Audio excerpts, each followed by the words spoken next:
Hello friendship at welcome back sa ating YouTube channel. So ayan, may pula-pula pa yung daliri ko. Nag-blush on kasi ako kasi ang putla ng tingin ko sa sarili ko, no. Ayan, nagpulbo lang kasi ako at lip tint. So eto na nga, gusto ko lang kayong i-update dahil nagkaroon ako ng final update about kay Glutagen C. Pero ngayon, ayan, tinry ko nga siya ulit. Ayan, and nakaka 7 days na tayo ulit sa pagtitake sa kanya. At ngayon guys, hindi lang si Glutagen C yung tinry ko. Tinry ko ding isabay sa kanya yung kanilang ascorbic acid ni Simply Supplements. Ayan. Tinry ko sa kanilang dalawa. Ayan. Pinagsabay ko. Ito is a morning before meal. Ito naman pagkakain ko iniinom. And isang tablet lang yung iniinom ko everyday. So, ayun na nga guys. Bibigyan ko na kayo ng update at ipapakita ko nga sa inyo muna yung 7 days kung paano ko nga siya tinitake every morning.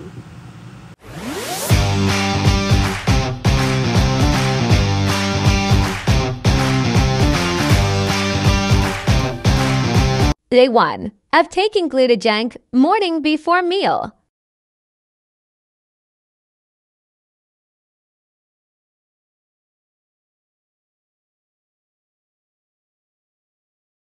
Day 2 of taking Glutagen C morning before meal.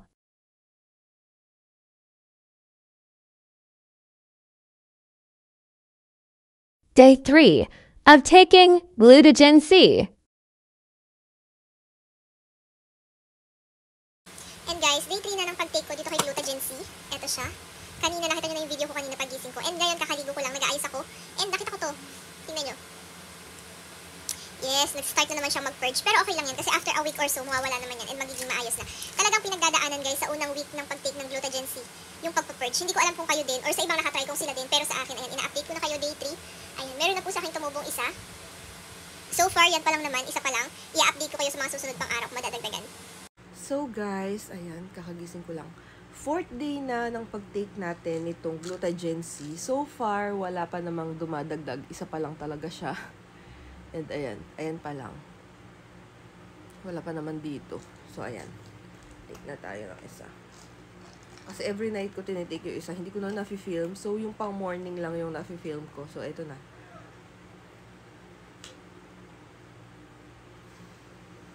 Guys, day 5 na ng pag-inom natin itong Glutagen C. And ayan, naligo na ako, late ako nagising kasi sobrang init, sakit ng ulo ko. So, inom na tayo, dami ko sinabi. Isa lang guys, isa sa morning at isa sa night yung inom natin ito. And yung nag-ano sa akin, pimple, pawala na siya. And ayan, after kong uminom ng Glutagen C, inom naman tayo ng kanilang vitamin C para nga sa aking sipon. Kasi lagi ako sinisipon guys, so ayan. Uminom din ako, isang capsule lang everyday ang inom ko kasi ano to, 500 naman to. So, good for 2 months ko siya maiinom. And ito guys, sinasabay ko yan.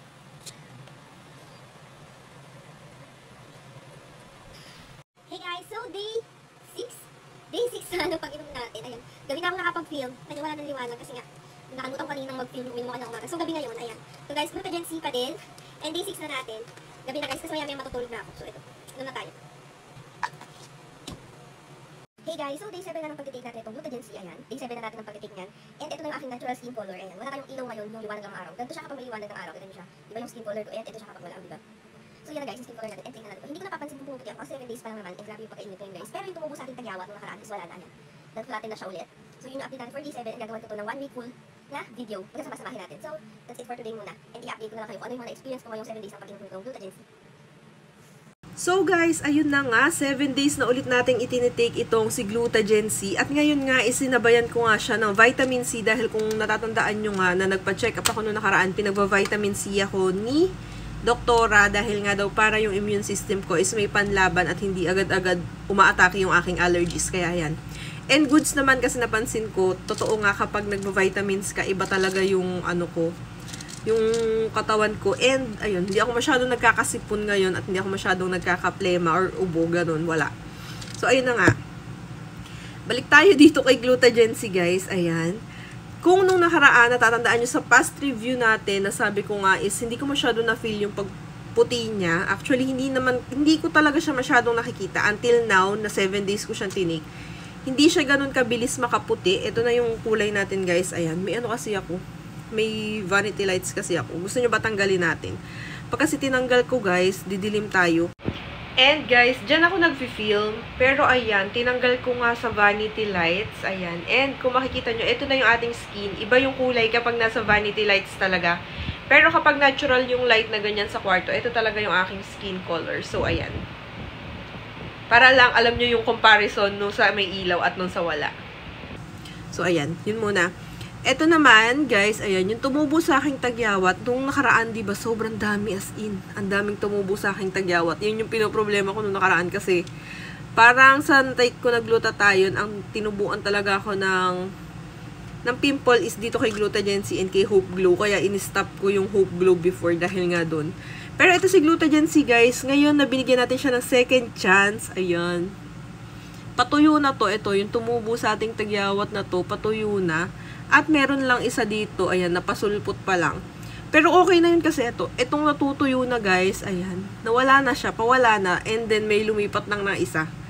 Yun. Okay lang yun, guys. Kasi, onti lang talaga as in dalawa lang.